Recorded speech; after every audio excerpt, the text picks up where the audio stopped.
کوفہ کے لیے امام حسین علیہ السلام کا سفیر مسلم بن عقیل۔ سید الشہداء مظلوم کربلا امام حسین علیہ السلام نے کوفیوں کے نام ایک خط دے کر اپنے چاچازاد بھائی مسلم بن عقیل کو عراق روانہ کیا تاکہ وہاں کے حالات کا جائزہ لیں اور آپ علیہ السلام کو حالات کی خبر دیں۔ مسلم 5 شوال کو کوفہ پہنچ کر مختار بن ابی عبیدہ ثقفی کے گھر میں مقیم ہوئے۔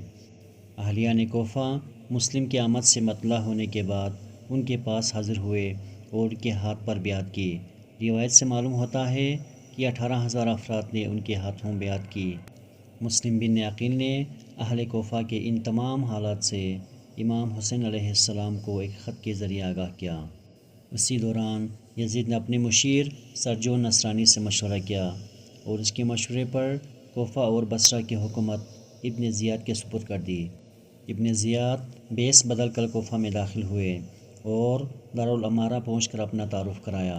ابن زیاد ڈرا دھمکا کر اور لالچ دے کر اہل کوفہ کو جناب مسلم بن عقیل کی مدد سے روکنے میں کامیاب ہو گیا اور آخر میں جناب مسلم بن عقیل کو شہید کر دیا گیا۔ انا للہ و انا الیہ راجعون۔